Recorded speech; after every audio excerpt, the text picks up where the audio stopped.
Welcome back to the post game, brought to you by ArchCitySports.com. From the major leagues to the minor leagues, Arch City Sports has you covered all across the Missouri area. Nick Yale here, along with Andrew Manziera. No Jeremy Karp today; he couldn't join us. Still out of town. But it's Andrew and I. We're missing our stats, man. Doing double duty. Yeah, we're missing the Stats Meister. A lot of stuff going on in St. Louis sports with Rams camp starting up tomorrow. We got a lot of Cardinals news to talk about. Not too much Blues news, but we do have some STLFC news as well. But we will kick off the podcast with everybody's favorite, the St. Louis Cardinals, obviously dealing last night, getting Brandon Moss from the Indians in exchange for Rob Kaminsky, a young arm in the Cardinal system. A lot of people don't like this trade, saying that the Indians kind of robbed the Cardinals, say they gave up too good of a prospect in Rob Kaminsky than they did getting returned for Moss, because right now Moss hasn't been hitting very well for the Indians, just batting .218, batting average. But it gives the Cardinals a pop off the bench with 15 home runs. That leads the Cardinals' current roster right now in that category, in the home run category. So he provides power off the bench against left-handed batters, doesn't do very well against right-handed batters. Andrew, what are your initial thoughts on this trade?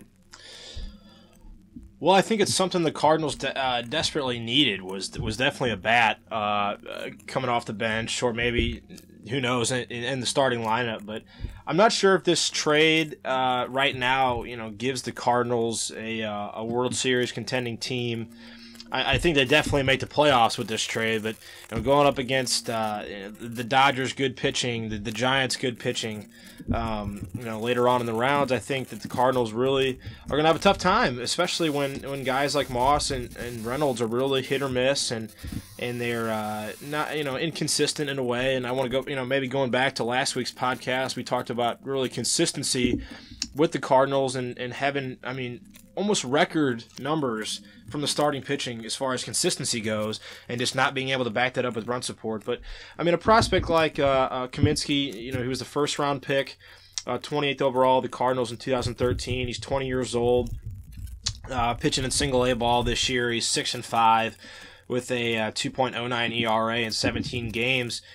Striking out 79 batters in just over 94 innings. So he's definitely a guy that the Cardinals, I know, wanted to keep. He's a strong throwing pitcher. Obviously, he's got some great stuff with 79 strikeouts so far.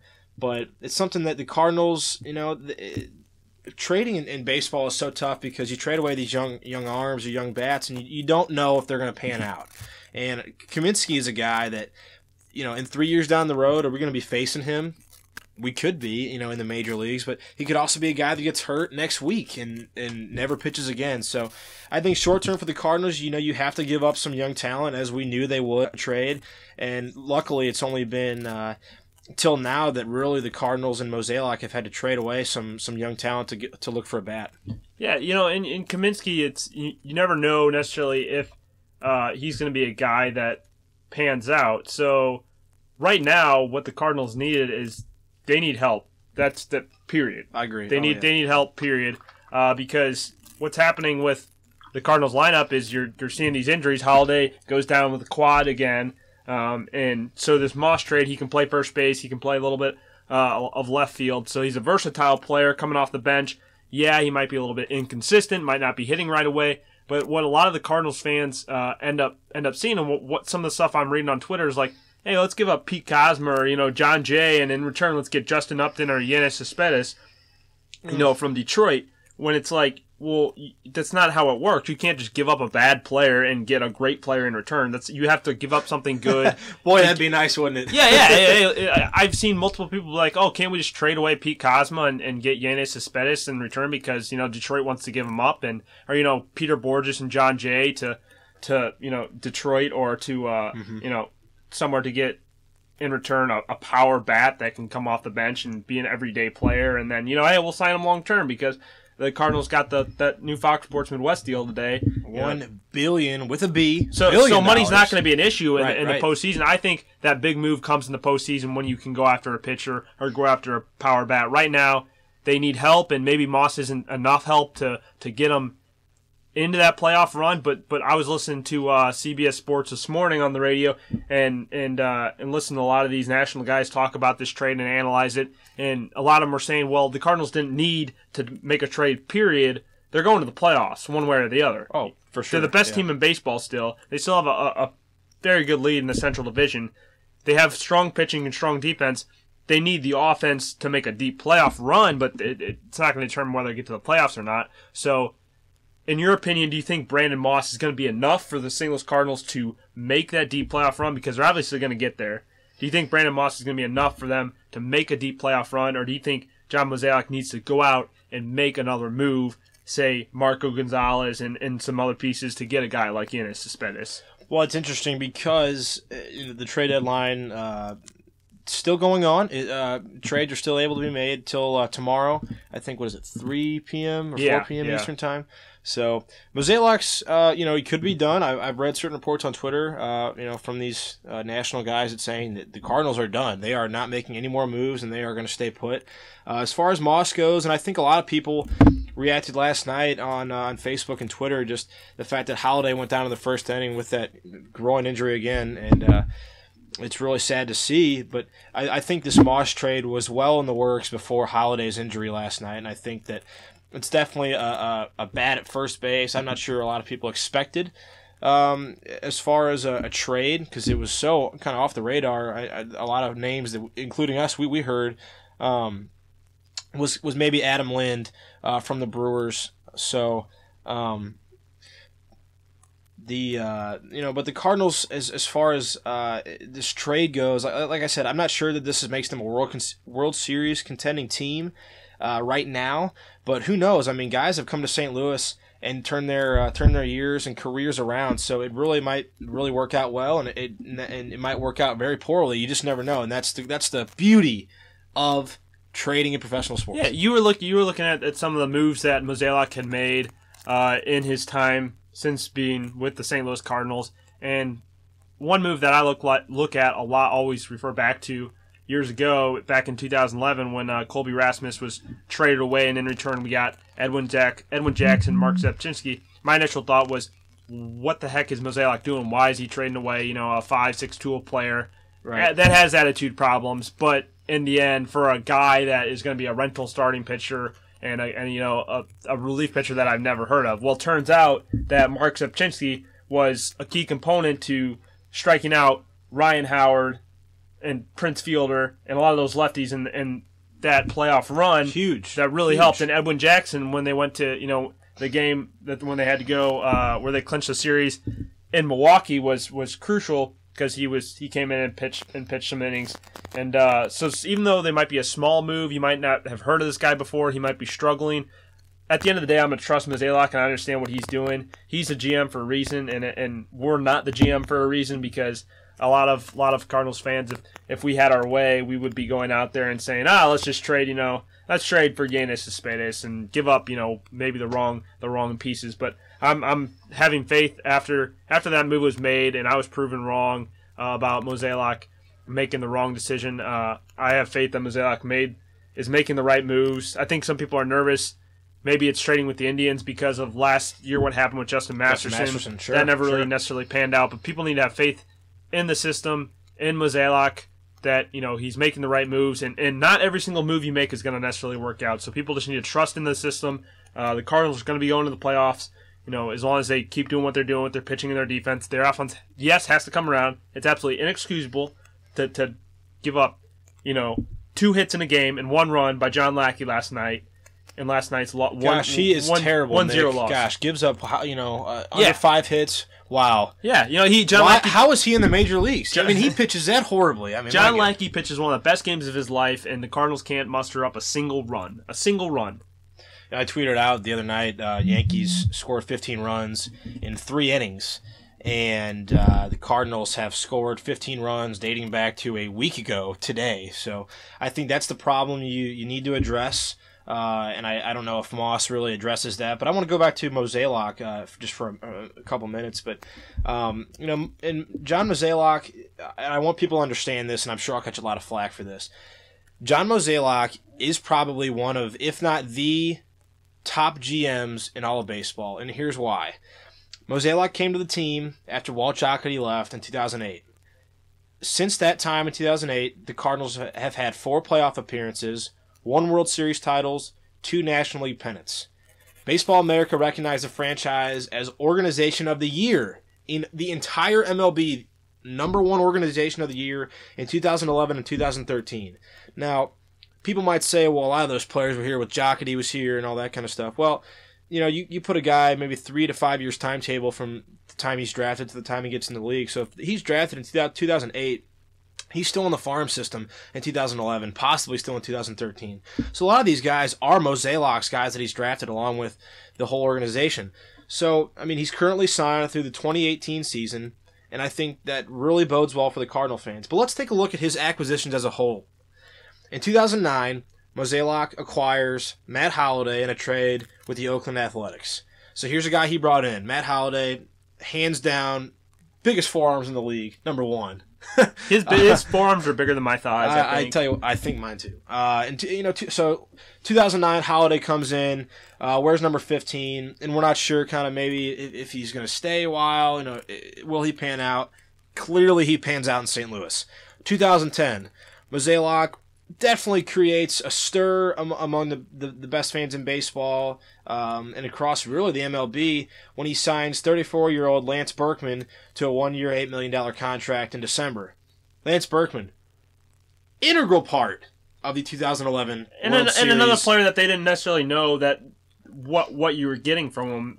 A lot of people saw right. Washed up. His numbers were down. Washed up right fielder, and then he doesn't deserve $8 million. He comes out. Fun fact about Lance Berkman, that season. What season was that where he had the really good numbers? Was it 2011? 2011. Yeah, right. The year the Cardinals won the World Series. That year in the draft, I took Lance Berkman with the last pick of my fantasy draft. Woo! Ended up being one of the best players that year. Steal, baby, steal. And I think the thing that Mozeliak, okay, so Berkman comes in. The next thing, so it's 2011. Khalil Green is the shortstop. The Cardinals have not had consistency at the shortstop position since Edgar Renteria was here back in 2004 and years prior. David Eckstein was good there too. Okay, well, fair point. But I'm saying, like, yeah. as far as at that second base Yeah. shortstop position, they were very. I mean, guys coming in and out. So right. Let's take you back, and I know Cardinals fans, I know you're going to read me for this, but let's remember Khalil Green. Oh, do you remember him? I sure didn't. Khalil Green, after being diagnosed with social anxiety disorder in that year, you get real nervous. Right, only appeared in 77 games. So Mozeliak goes out 2014 offseason, and he says, you know what, I'm going to finally address this. It's been too long since the Cardinals need consistency from the left side of the infield. Johnny Peralta, 4 years, $53 million, signed 2014. He was an all-star this year. And in 2014, Peralta batted .263, 21 home runs, 75 RBIs. And the number I want to throw out there, too, is 38 doubles. Nick, that was the most in his career from Cleveland and Detroit. 38 How about doubles. So clearly he's come to St. Louis. He's hitting more for power. He's hitting in the gaps. He's extending those singles to doubles, as we've seen now with Colton Wong and Jason Hayward. 2015, Peralta right now batting .283, 14 home runs, 49 RBIs, 21 doubles this year. So he's really hitting productively, and the Cardinals finally find that consistency at the shortstop position. So I'll take you back to 2013. After losing in the World Series to the Red Sox, the Cardinals addressed, like I said, the weaknesses at shortstop and center field. First, they trade David Freese and Fernando Salas to the Angels for center fielder Peter Borges and right fielder minor league prospect Randal Grichuk. That's another name we have come to be very familiar with, Grichuk. That I think was one of the most important trades that that Mozeliak made. Certainly robbing Anaheim hands down. Anaheim, especially with Freese with the ankle problems after his car accident, after he was never the same player after that, and getting Grichuk and Borges when you didn't really know what either was going to offer was certainly a big time move. Well, and David Freese came to the Cardinals with the Jim Edmonds trade to the Padres back in 2007, December of 2007. So, but I mean, giving away Salas this year, he's got a 3.89 ERA, appearing in 44 games. Borges this year batting .323, only playing in 76 games, and as we've seen, he's been in that kind of platoon role with the outfield with John Jay in center field. Grichuk kind of really stepping up to the big leagues and being consistent big leaguer this year, batting .333 in 69 games, 36 RBIs. I think he's 5th or 6th on the team. So Mozeliak, the point of this is Mozeliak clearly knows what he's doing, bringing in these guys after people thought, oh my gosh, we're trading away Freese. He was the hero in Game 6 in 2011. I mean, he was the World Series MVP. Why are we trading him? Well, here's why. You get a guy in Borges who we thought could really steal some bases, and he gives you that real range in center field with a hurting Matt Holliday and a veteran Matt Holliday. Randall Grichuk now playing center field ahead of Borges, go figure. And really, I mean, batting consistently, .333, like I said, 36 RBIs. So he's given that power, really. But it's all about the prospects, Nick, and it's tough to know really how you can gauge prospects. Yeah, who's going to pan out? As far as that goes, who's going to pan out, and who's gonna show up, and who's not going to show up. That's huge. It's hard for us. It's hard for us as fans to determine. So that's why they have the scouts to do that. Go out and kind of manage and see which of those guys is going to have the possibility, the potential to really pan out. So one guy that we like is Blake Henderson. Blake Henderson. First phone call, or not phone call, our first guest on the post game podcast. Blake Henderson is the assistant director for the Washington Wild Things of the Frontier League. Team operations, yep. So this River City Rascals and the Gateway Grizzlies are two of the more popular Frontier League teams that you as the listeners might know here in Missouri. But Blake Henderson is going to join us after the break to discuss his thoughts. A close friend of mine, so he very close. I think we should be able to trust his baseball insight as we do ours. Well, if he's wrong, if he ends up being if he gives us not good information, we'll never let Andrew ever book a guest ever again on the post game podcast. I'll leave the podcast. I think that would make a lot of listeners happy. So we'll have 30 of them. We'll have Blake Henderson after the break. You're listening to the post game brought to you by ArchCitySports.com. We'll be right back. Joining us now on the Arch City Sports phone lines, we have the assistant director of team operations for the Washington Wild Things of the Frontier League, Blake Henderson. And Blake, it's getting down to the MLB trade deadline. Teams are really scrambling last minute. What are your thoughts as far as the deadline already? Absolutely. I mean, it's an exciting time in baseball. I mean, a lot of teams are trying to make moves to improve their clubs. We get down the stretch here. Cardinals trying to add an impact bat. We've had success over the last couple of years. Brandon Moss gave up a decent arm for him in Rob Kaminsky.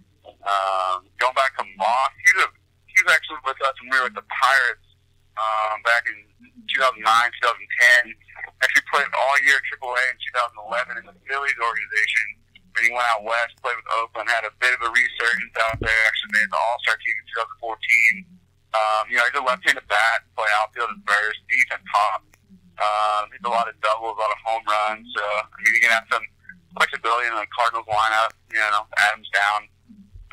It was a decent acquisition. Cardinals are pretty deep. They've, historically had a lot of arms in their system, so I don't think they're going to miss just this one guy. And, it's hard to evaluate these trades day of, but, looking, 5 years down the line, we can really sit back and evaluate. But, they're trying to make a move here, continue the success they've had so far, so I think it's a decent move. Going back to Kaminsky, I know you see a lot of prospects in the Frontier League. A lot of guys developing, young arms and young bats. Was Kaminsky, in your opinion, maybe too good of a prospect to give up for a guy like Moss? No, I mean, he's, like I said, the Cardinals have a deep system. He was a first-rounder in 2013, a high school guy out of New Jersey, playing down at Palm Beach, high A, Florida State League, had 7.5 strikeout per 9. mean, he's a career 2.15 ERA guy, so I mean, that's always exciting to see. So I mean, he's an impact arm that I can add, but you know, he's a couple 3 years away from big. So I mean, it remains to be seen. He's going to make an addition, make an improvement to their club, but I mean, he's definitely a good arm and definitely somebody that the Indians are going to be excited to have in their organization. Do you think there's a winner or a loser right now on the trade deadline as far as some of these acquisitions? We've seen some blockbuster trades today. Obviously, with Tulowitzki going up there to Toronto, David Price going to Toronto. Do you think they're the winner so far at the trade deadline? Yeah, I mean, going through some of these trades, you know, the Pirates acquiring Joe Blanton, they're upgrading their staff in the NL Central. He's a veteran arm that's had success. He pitched, you know, as well with Kansas City this year. Trading Cueto, he was expendable for them. Decent addition. Looking over to the Nationals, they're bringing in Jonathan Papelbon. Gets Drew Storm back in an 8th inning role that he's been familiar with for majority of his career when Soriano was there closing for him. So that's a position of success that he can return to, and you know, they're ultimately going to upgrade their club, having a powerful back end and bullpen to complement an already, you know, great lineup and deep rotation. The Kansas City Royals, back to them, acquiring Ben Zobrist, just a proven big leaguer, big-time hitter. You know, sabermetric guys love him. He's a huge WAR guy and played a lot of positions. Huge doubles guy. I mean, he's a quality player. Moving over to Toronto, acquiring Tulowitzki and LaTroy Hawkins. You know, bringing in an impact player at an impact position in shortstop. He's a great player that should have even more success offensively going to the Homer Dome. So he's familiar with the Inter Ballpark as well, playing in Colorado. You know, going back to maybe LaTroy Hawkins and kind of Brandon Moss, both of those guys have really played for quite a handful of teams in their MLB career. Do you think that has an impact on guys bouncing around like that, or do you think guys might do better just staying in an organization for more of a long term? I mean, these are proven veteran guys that can go around and make the best of every opportunity they have. I mean, these guys get later in their career, they're just looking to get, you know, more games in the postseason. Ultimately, win another championship. They already have one. Once you get a taste of that, it's exciting to get back to. But I mean, ultimately, they're trying to make that next step, trying to, you know, take a command of the AL East to kind of, you know, get their name up there with some of the likes that have been there the last few years. No, Blake, going back to kind of your job as the assistant director of team ops in the Frontier League, you know, in St. Louis, there is a Frontier League team in the River City Rascals. What's something that you guys look for in young talent that kind of separates guys from maybe being trade bait, possibly just career minor leaguers, you know, to making it to the big show? What's something you guys kind of look for, or is there anything that you look for when you analyze players that you can kind of tell from a scout standpoint that these guys are going to make it? I mean, for us, we see a lot of guys in two different situations. We see guys on the way up. We see college guys coming to sign with us that were not drafted in the June amateur draft. They come here as another avenue in order to try to get signed by an affiliated organization. If they have success here, so we get guys going on the way up. We also have guys kind of on the way down. They've been released from affiliated organizations. They're looking to continue playing and get picked back up again by another affiliated team. So we see both ends of the spectrum, but you can definitely see who can play the game at this level. We actually have a couple guys from the Cardinals minor league system, a couple double-A guys, and Kyle Helsack, a left-handed pitcher who was released this last year. He had a 3.5 ERA with the Cardinals throughout his career. He's a power left-handed arm, 92, 93. Good feel for off-speed stuff. And we also have an outfielder who was released from Springfield as well last year, David Hopkins. He's a switch-hitting outfielder. He currently is in second place. He has, I believe it's 18 home runs in our league.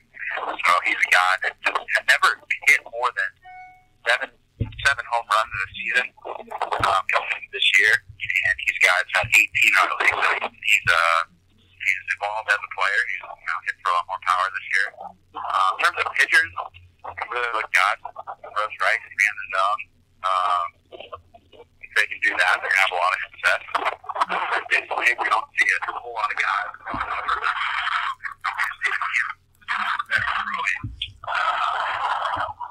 mid-80s, upper 80s, consistently on a daily basis with one or two guys in every staff. They can sit low 90s throughout the course of the game. So it's just a different level of baseball that a lot of people say it correlates to a low A, high A kind of feel. So we also have a handful of double A players too. So it's an ever evolving cycle that we see here, but it's a competitive brand of baseball. River City is actually in here playing us tonight. We split a double header with them last night. And I mean, it's just a competitive league with guys that are, always looking to get back to affiliated baseball. All right, Blake. Well, we know you're busy and you got some things to do, but we do appreciate you joining us on the post-game podcast today. Yeah, absolutely. Thanks, guys. All right, thanks. That was Blake Henderson of the of the Washington Wild Things. Join us on the post-game, brought to you by ArchDSports.com. We will be right back.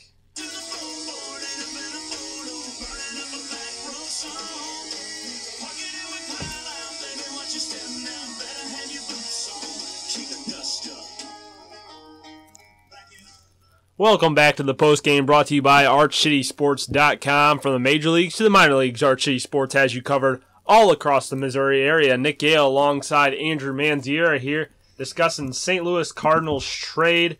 In a little bit, we'll get to the St. Louis Rams preview with training camp starting tomorrow as well. Before the break, you heard Blake Henderson of the Washington Wild Things. He joined us discussing his thoughts on the St. Louis Cardinals trade and some players to look out for in the Frontier League. You can catch his Twitter handle. What's his Twitter handle, Andrew? Lakerman2. Lakerman2. That's his Twitter handle. You can find us on Twitter at Nick Yale and at I'm the Manziera. You can also like us on Facebook, Arch City Sports, and tweet at us at Arch City Sports. Going to keep talking about the St. Louis Cardinals trade featuring Rob Kaminsky, who goes to the Cleveland Indians in exchange for Brandon Moss, first baseman, left fielder, left-handed hitter. That's going to add some power, some pop, 15 home runs to the Cardinals lineup.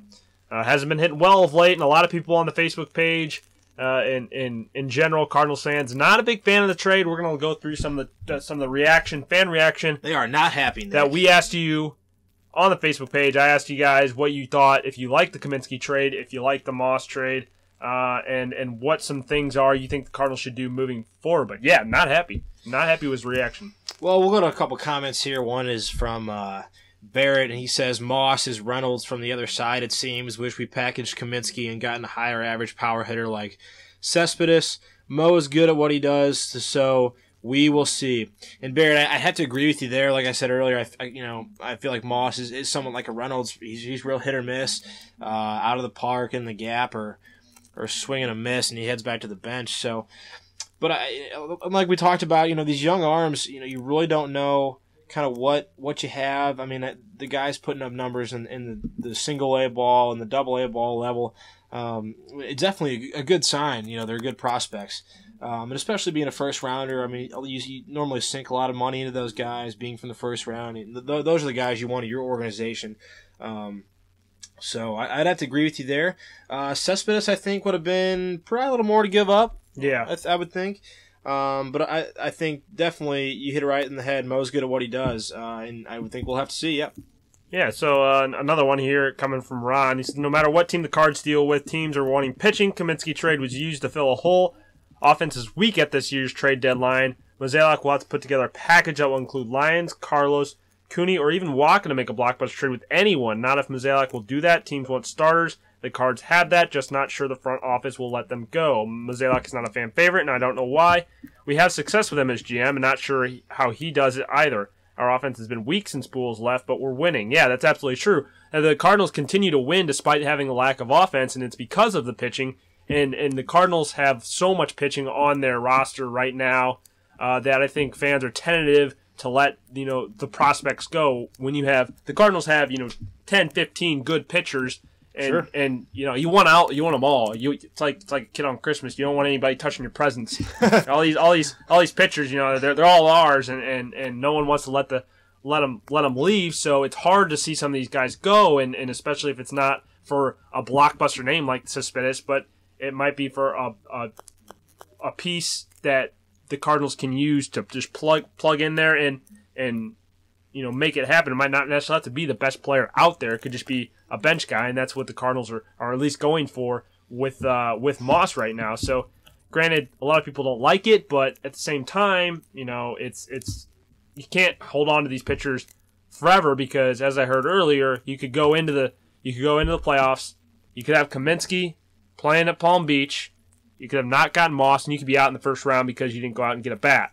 Sure. So at least you're taking a chance because you got to go all in at this point in the time. If you want to make the playoffs, you got to go all in and be willing to give up some of these guys and take a chance on some players that might not be playing well right now, but might do well in the playoffs, like we saw with Zepchinski, Dotel, and Edwin Jackson. Another comment here from Jacob. He says, Kaminsky is a good pitcher, but he's blocked in the rotation probably for years. And that's something I don't think we've really touched on is kind of the Cardinals' farm system as far as pitching goes at the AAA level and kind of maybe cracking that ceiling. Maybe the ceiling is just a bit too low for Kaminsky, as Jacob says. And I think that's definitely an interesting point because you got to figure 2 years down the road, maybe next year even, Marco Gonzalez is possibly up here.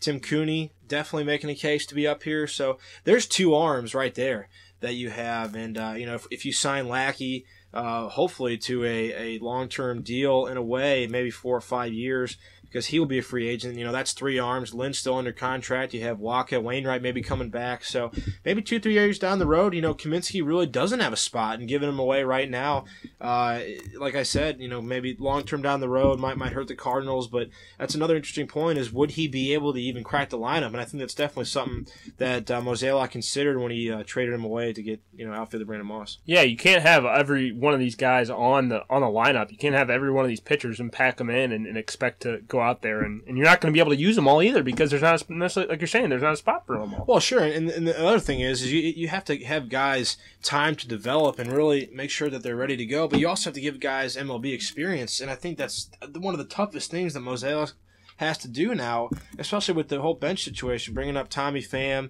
Greg Garcia, Dan Johnson, Stephen Piscotty. So all these guys are really getting time because of all the injuries in the depleted bench to the Cardinals, but it's about, coming up to the major league level, seeing that pitching, seeing the style of play and the level of play, going back down, fixing your mistakes, as we've seen with Colton Wong last year, 2 years ago. I mean, he came up and did really well, then really struggled, went down to AAA for a very short time, came up, shortened his swing, and now look at him. I mean, he's producing like the Dickens. Yeah, producing like the Dickens. Like the Dickens. Here's another good, this is a long comment, but we'll read, obviously having a model that enables an organization to have a long-term sustained success is the ultimate goal, just as it is an incredible challenge to maintain it.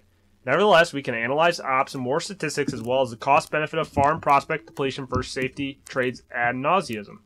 But when it comes to this front office over the course of the last 4 seasons, it appears that they've come up short of getting what the current team needs to go from an 8 to a 10. Notice I say an 8 because, let's face it, the vast majority of our fans will say 4 straight NLCS appearances, 2 World Series showings, and 1 title, so get over it. All of that is true, no doubt about it, but I've said it before and I'll say it again. When you come across a team that at the core looks special, has special intangibles, as well as steady impact pitching, you have to nurture what it needs most so it can be utilized. Translation: strike while the iron is hot. These safety security trades and acquisitions are current with our historical business deals, but once in a while you just need to step up and make a holiday-type deal. So the Price Tulo deal will get blasted by some of our fans saying that it's not our way to do business, that giving up the farm for such names is too much. Maybe there's merit to that argument, but let me finish this diatribe by asking you 2 questions. In our Cardinal Nation culture of doing things, how would the names Price Tulo look in your cup waking up in the morning? Look in your coffee waking up in the morning. How do you feel today waking up to Moss?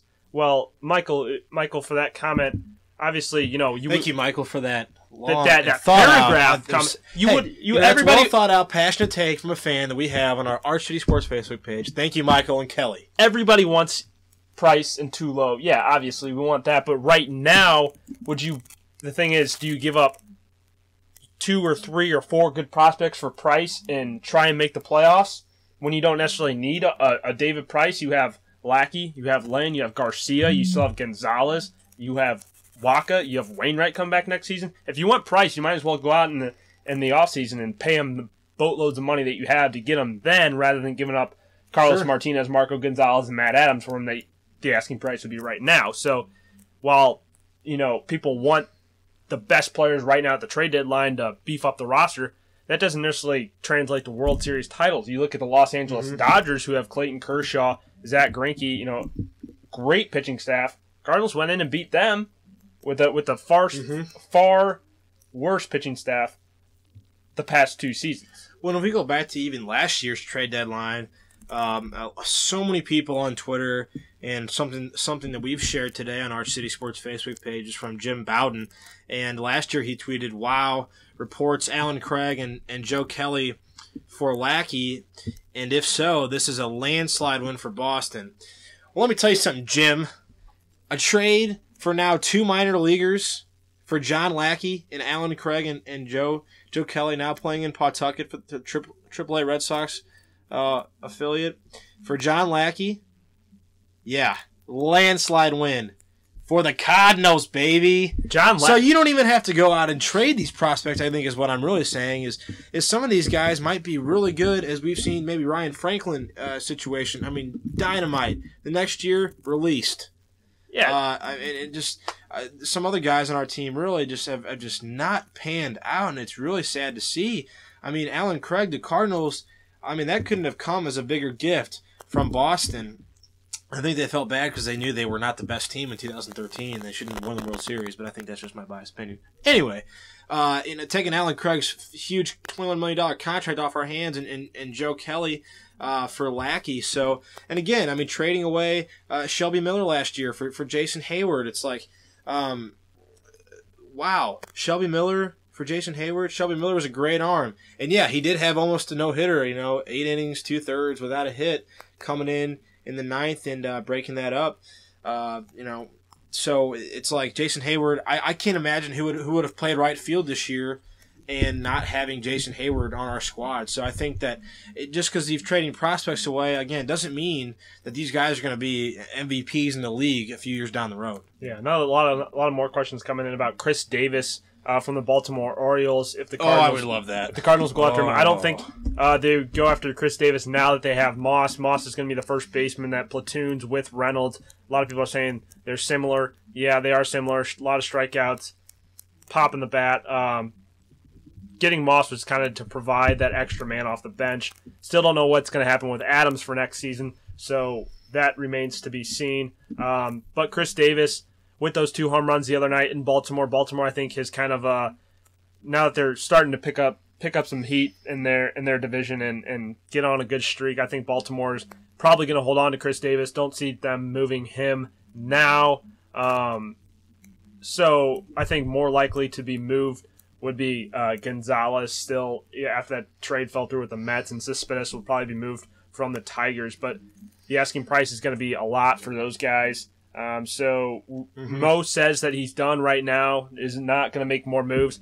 But at the end of the day, you can never expect a GM to reveal his cards. And no. With fans and MLB and Twitter now all trying to get in there and more information and rumors spark and flare, I would say it's behooves the GMs to say they're not going to make any more moves and then go out and they still make a move. So most couldn't be done yet, but I don't think Chris Davis is going to be a Cardinal, nor do I see Carlos Gonzalez or Yoenis Cespedes or David Price. And I don't see any more big names coming to St. Louis. Lori says, #I'm trusting Mo. Nick, I like that. That's good. I like that. Short, sweet, to the point. And you know what, Lori? We agree with you. How about Reg Lindsay? How about bringing up a catcher who can call a good game, throw with accuracy, and can hit better than Cruz? I guess he does. I guess he forgot we have Yadier Molina. His name is Yadier Molina. That is true. Yadier Molina. I mean, best 7-time Gold Glove. Best catcher in the game. Let's see what else we got. Hates it. Tried to discuss it earlier. You delete the post. Huge dislike. Build a hole. That's it. Need more firepower for sure. Yeah. Why didn't we get Murphy? Moss was an all-star last year. Yeah, Moss was an all-star last year. No GM is batting 1,000 when it comes to trades. He's made some good ones and some not so good ones. Give the man a break. If you could do better, you'd be doing his job, but you aren't. Maybe teams were asking for too much for those players. Yeah, we when it comes down to it is we don't know what's going on behind closed doors. Of course, you would love for the Cardinals to win every single trade, but that's just not the case. Right. A lot of it has to do with the relationship between GM to GM, and some people are going to not trade with the Cardinals just for the sheer fact that they don't like the Cardinals winning all the time, and some relationships just aren't good ones. I think a lot of times some teams have thought that the relationship that Walt Jocketty had with a lot of the GMs kind of put a damper on the St. Louis Cardinals trade relations with some other teams out there. The guy that I would have liked them to get was Ben Zobrist, who actually went to Kansas City, and I think Kansas City's really making moves to hashtag power moves to really make a push. They got Cueto from the Reds. Glad to see him go out of the division, but the Royals are really doing what they need to do to make themselves a playoff contender. So, well, Nick, we're going to read some comments here. I think that we all like to enjoy reading, and these are kind of the most outlandish comments on our Facebook page, the ones that we really, love to read. I know they're probably not serious, and we hope they're not serious. But Nick Josh says we could trade Grichuk, Carlos, Waka for Loesch. If all get hurt, it's a good trade, but we could get much more for them. Just because we get the better end doesn't mean it's a good trade. Yeah, let's bring back Kyle Loesch. The throwback Thursday to 2012, baby. Lion says, hate the trade. I have puke all over my shirt. I know a Red Sox fan who is even in disgust and belief. Stay away from the trade button, Mo. Sweet baby Jesus, don't let him trade again. Jeez. That was good coming from Lion. Thanks, Lion. That was a good comment. Read one more. We had one more. We had one message to the Arch City Sports page that suggested trading John Jay and Pete Kozma to get in return a John Carlos Stanton. Oh, God. Not sure that one's gonna work out. I can't imagine why. So when it comes down to it, is the Cardinals are going to be a competitive team no matter what, but they're not going to make a deal unless they know it's good for the team. And what ultimately comes down to it is if Mo thinks that Brandon Moss is going to help the Cardinals in the long run, in the playoffs, and giving up Kaminsky was the right piece. We got to have faith in Mozeliak. It might look bad on the outside right now, but ultimately no one will be able to tell until the end of the playoffs come near and determine how the Cardinals do. If the Cardinals win the World Series, everybody forgets about this. If Brandon Moss goes out and performs, everybody forgets and says Mozeliak is the greatest manager ever. But as soon as if Moss doesn't pan out and Kaminsky ends up being a top-of-the-line pitcher, everybody will look back at Mozeliak and be like, oh, what the heck were you doing? But at the end of the day, he's a general manager. You got to make power moves, got to make risky decisions to win games, and that's what he's doing right now. So we appreciate the comments on the Facebook page, as always. Please leave us your comments. Tell us if you like the post-game. Whether you like us, whether you hate us, tell us if we're doing a good job. You can always comment on the Facebook page, and we'll continue to try to read some more comments in the future on the podcast. Nick, I know you just wrapped that segment up, but I'm gonna read one more. And you found one more good one. Oh, this one I think I'm gonna have to like, and we have now liked it. Bradley says we need to go get Sandoval, Longoria, Beltre, or Arenado and move Marp to first. Yep. Nobody wants to give up any prospects. Sandoval, definitely possible. Longoria, definitely possible. Beltre, definitely possible. Arenado, definitely possible. But we're not getting any. We're not getting any of those guys. Not getting any of them. Give me a break. None of those guys are coming to St. Louis. We'll stick with the lineup that we have for now. Hopefully, the Cardinals maybe can go out and get another bat. We're going to take a quick break. I think we're due for a break. We are due for a break. After the break, we're going to be talking about the St. Louis Rams as they get ready to kick off training camp tomorrow in Earth City. I think that one's open to the public. Pretty sure that one's open to the public for everybody that wants to go out there and watch some Rams camp. So we'll take a break. We'll be right back. You're listening to the post game brought to you by ArchCitySports.com.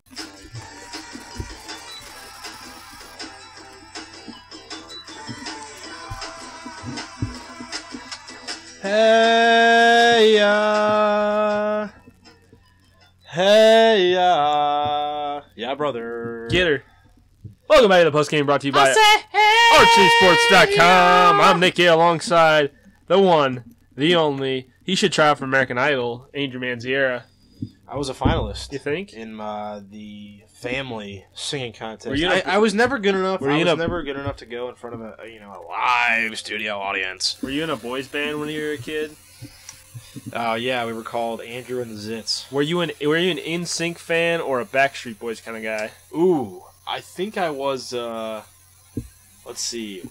I think I was NSYNC. The CD cover where they're all from the. Well, Justin, from yeah. the puppet strings. Yeah. I think I had that back Yeah. in the day. I think my sister had that. That was my sister's first concert ever. Ooh, yeah, we went together. Opened nothing. the Baha Men opened that concert. Oh. The first CD I actually ever had, Baha Men. Great CD. We'll get back to talking a little sports action. That's a hell of a segue there. Drifting away. Hey, were you an NSYNC fan? Let's talk some Rams. Let's talk some St. Louis Rams. Just pretty much some news and notes from around the league regarding St. Louis sports. Rams camp opens up tomorrow, Friday, July 31st, to the public at 3:30 p.m. You can also go on Saturday at 3:30, August 1st, Sunday, August 2nd at 5:30, and then next week, Tuesday through looks like Tuesday, Thursday, Friday, Sunday, Monday. They will be at Rams Park. You can go there. That Friday, August 7th scrimmage will be at Lindenwood University. That's Friday, August 7th at 5 p.m. That scrimmage will be at Lindenwood. Rams opening up camp. Oh, wonderful, wonderful. Talked a little Rams last week. You can check out a lot of Rams by position articles from one of our great writers, Jeremy Bowen. He goes position by position with the St. Louis Rams. So take a look at that. You can find that all on archcitysports.com, where you find all our other great content. If you would like to advertise with our website or with the podcast, the post game, you can do so by sending an email to mick.light@gmail.com. Big Twitter following, big Facebook following. So if you have a business or a friend who has a business that wants to get involved, needs some advertising, you can do so. We have a great following, a great fan base, great readership out there. So you can do that as well. We're booking guests now. We are booking guests now. We have a new studio, new We equipment. got a We're new really studio, coming new up. equipment. We need some help. We're doing good, but we always appreciate the support from the fans, from the listeners, and tell us what you think. If you like us, if you hate us, give us your thoughts and opinions, and we'll feature some of those on the post-game podcast. So yeah, Rams camp opening up. Also, another news and notes: Matt Holliday headed to the 15-day DL with a right quad strain, same one he injured, which he was out for 31 days. Earlier this season. Yikes. Dan Johnson designated for assignment, and Greg Garcia was called up to the big club. You know, Nick, leg injuries in sports are always just detrimental because there's not a lot of sports where you don't need your legs, especially in professional sports. But speaking of that, as we have stated last week, Todd Gurley coming back from his injury, and he will be on the roster for training camp. Yep. So that's great to see him coming back, and hopefully a long career in the NFL for Todd Gurley. No injuries. Hopefully, we'll knock on wood there. Knock on some wood. Oh yeah. So the Todd Gurley coming back is going to be huge for the Rams, especially. I think they'll ease him into it. Trey Mason will be the starting back, most likely for the Rams to start out the season. But the Rams so far, well, if you remember, like last year, Trey Mason didn't even dress for the first 4 games. Right. They were kind of. I think he was learning the playbook still. Yeah, trying and to figure out the new system. I'm completely fine with that. That's the way to do it. That's the way to do it. I mean, Jeff Fisher. Credit to Jeff Fisher for really waiting on Trey Mason, not pushing him right off the bat to get in there and perform. And so I think they're going to be able to do that with Todd Gurley too, and could be a dynamic duo, something real special brewing here in the St. Louis backfield. But we don't know if the Rams are going to stay. I think everybody should go out and support the Rams. Regardless, they're here for this year. They're here for this year. Definitely a year that the fans should get out, get to the Dome. The Dome is an absolute beaut. That's a joke. That's a joke. No, but especially when you're trying to get a fan base and get it going. And the Rams have some of the cheapest tickets in the league as far as price is concerned, and they really do put a good product on the field. I firmly believe that with the acquisition of Nick Foles, the draft of Todd Gurley, and really cementing. Cement. I can't Subdue. We've talked a lot today. We have talked a lot today. I like to talk a lot, but anyway. Really cementing that backfield now with Trey Mason, Todd Gurley, and just bringing that power running game back to the NFC West. I think that's something that they will definitely beat Arizona with. I think they can beat San Francisco with it, and they've shown that even last year they can keep up with the Seahawks. Runner-ups in this past year's Super Bowl. So I think the Rams are really they're on just the verge of making the playoffs. I'm going to predict 10-6, sneaking into the playoffs. Oh, you heard it here first on the post game. Andrew right. Manziera. 10-6. I think Foles is a great quarterback. He's had game-winning drives, for the Eagles. Many times, and it really just he's a leader in the clubhouse. He's a leader since he got here, and I think that it's really going to show when you have a quarterback that can go out there and be a leader. He's healthy. He's going to play every snap, and I think that's just such a difference maker when it comes to not only chemistry in the backfield with play action and the offensive line, but chemistry with the wide receivers. Love the optimism there coming from you, Andrew. Love the optimism. I'm always a glass half full kind of. For the Rams, it's really about having everything come together at the right moment, and a lot of parts of this team have been good at certain points, but it all happening together at once is what the Rams really need, and that's not something you've seen really for the past few years. The wide receivers were good, and then the quarterback was good, then he went down, Bradford, and then the running game was bad. It really shows it's a team effort. Yeah. Sure. I mean, all the parts have to be moving in the right direction, and maybe the Rams finally have it figured out. August 11th is the next meeting where the NFL owners will meet in Chicago to determine the next step for what the Rams move to LA will be. I hate Chicago. It'll be good because it's close to St. Louis, so maybe some supporters can go out. I think there's actually a group going up to Chicago for that August meeting to support and to do some little picketing outside that meeting outside that hotel to show their support for the Rams. Staying in St. Louis, so yeah, that's to look forward to. That's, I think, when we'll finally determine what the next step is moving forward. It's still pretty much 50-50 who's going to with the Raiders and Chargers playing in Carson and Stan Kroenke's playing in Inglewood.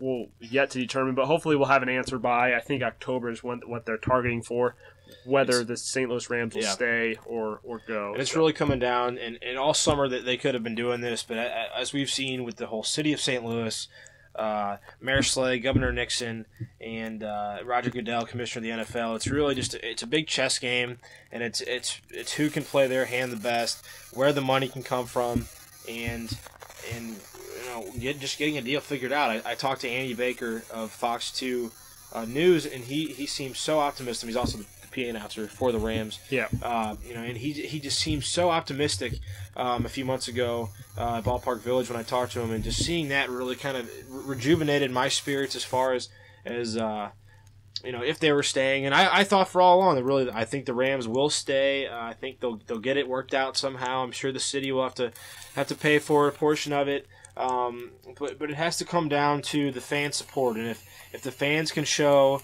that they don't want to lose a second NFL team in a century, then I think the Rams will stay. Yeah. Moving on to the pitch. St. Louis FC. Football. St. Louis FC. We just talk some football, and then we're gonna talk some football. Some football. The other form of the. It's football. It's like a U. St. Louis FC headed to New York to take on Red Bulls Dos, who just beat Chelsea. Can you believe the Red Bulls 2 beat Chelsea. My squad from across the pond. Last time out, I think it was a 4-1 game, 4-2 game against St. Louis FC. Against St. Louis FC, yes, went 4-1 at home. 4-1. Really a tough loss. Big tough loss. So they're hoping to redeem themselves when they go on the road. Andrew, what can you tell us about the squad? You've been around them, working around them all summer. Any news and notes to discuss? You just launched a story on Archie Sports, or not on ArchieSports.com, on StLouisFC.com rather. Did you? About Patrick Duty and his story with the club and his soccer career. Yeah, I also got picked up by the USL, so that was pretty cool. Yeah, pretty good day. You're going places. When the whole editor for the league wants to pick up your story as an intern, so I thought that was pretty cool. Thank you for the plug. I appreciate it. My stories aren't worth anything, but you can if you want to read them anyways. Mizzou's starting back up. That's what I like to cover. Yep. So you can find all this on ArchCitySports.com, as we love to post. Under the Writers tab, you can find our names and look up those posts. for any other information. But as far as St. Louis FC goes, they drew a 0-0 game with Oklahoma City Energy, who really has been struggling on the road. And as we've seen, St. Louis, for some reason, has just really struggled at home. And after going on the road, beating Toronto 2, getting 4 points out of 6, Dale Schilly, head coach, really talked about for them a real big platform for them to really build on heading east this weekend. And I'm going to refer to Matt Bird's article here, fellow Arch City sports writer. If you don't know him, you can follow him on Twitter at Matthew B72 or 76. Sorry, Matthew B76. Really an outstanding citizen and a very he's a good follow on Twitter. Love Matt. He tweets his mind. He's always got a passionate opinion about St. Louis FC and always knows what's up. You can find him on the pregame 550 KTRS and postgame for St. Louis FC games here in St. Louis 550 KTRS. That's Matthew Bird. He really knows his stuff about soccer. And in his article, he talked about just really the run of injuries which have plagued this team so far with Brandon Barklage, James Musa, Nick Bibbs, and Jameel Hardware being out. It's really the second time all year that Schilly's been able to play the same 11 back-to-back games. So, they've managed over twice as many points on the road at home, 15 on the road, 7 at home. Schilly and the fans, hope the trend continues. 3 points, as Matt says, imperative to keeping chasing the playoff hunt. And really, I couldn't agree more. I mean, St. Louis FC, they're on the verge. They're a couple spots out of playoff contention right now in the Eastern Conference. So it's just really it's up to them really to just string a couple wins together. And talking to St. Louis FC midfielder Jacob Bushu a few weeks back, he was really optimistic in this team, and he said that this team is just really capable of stringing wins together, and I have faith in our guys. I think we'll figure it out, and I'm sure they will. And so like I said, right now they're 2 spots out of the playoffs. They've got 19 points. They have 22 points, 19 games. Pittsburgh is sitting in that 6th spot with 25 points. So one more win, and I mean you're up there. And right now they've got a real tough test against New York Red Bulls too. Who, Nick, as you said, they came in here and really gave us a good slaughter. Yeah, and the tough thing about at home, and as Dale Schilly said after the game, is we could have sat back and lost 2-1, and it could have been a close game. But I wanted to attack. We really pushed a lot of guys up toward the field, and they were a good team, and they countered. They scored goals, on fellow goalkeeper Mark Pace. So I'm sure he'll look to bounce back this weekend, possibly getting the start. Alec Can getting the start in net. The last game over Oklahoma City Energy, scoring the shutout. So St. Louis FC really just needs some consistent play, and I think they're finally getting that, like I said, with everybody being back, and their goalies are playing so well. Yeah, they are, and Can and Pace are both playing phenomenal in net. Can has been a monster the past 2 outings in net for St. Louis, giving up or not giving up any goals with the two shutouts. The defense in that last time out against Oklahoma City was all over the place, just jumping in front of shots left and right. Sam Fink, James Musa, James Musa. It's Parker Marr. It's really they really need to build off their goalkeepers and their strong defensive performance, like I wrote about last week, and channel that into the offense. You got guys like Barklage, you've Duty, veterans there in the midfielder that are great at moving the ball, passing it around. It's just about working as a team, as Kentaro Takata said after the Oklahoma City game. We need to stay together and work together as a team, especially with the young guys. Everyone has their goals, but as a team, we need to come together and make it a team goal of getting to the playoffs. So really, especially with those younger players that obviously might have their own agendas, just come together, use what they're strong at in the defensive area, and generate those chances, put balls on net, put balls on frame. St. Louis was nearly ahead 1, 2, 3, 4, 5 times in that game against Oklahoma City. It's just about converting wins to get the 3 points because they are very close to a playoff spot.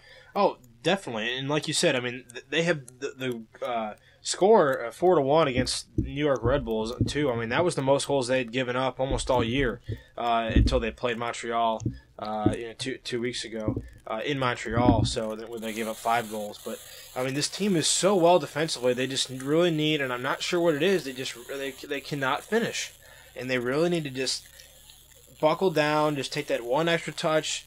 Focus up, strike the ball well, and find the back of the net. Because this team is kind of like the Cardinals; they just can't produce offensively. You see that on a lot of the other teams. Louisville FC, on Oklahoma City Energy. They all have a lot of the other teams have a good number one striker. That is their goal scorer. Mm-hmm. That is their go-to guy for their goals. Leading the team. St. Louis doesn't really have that.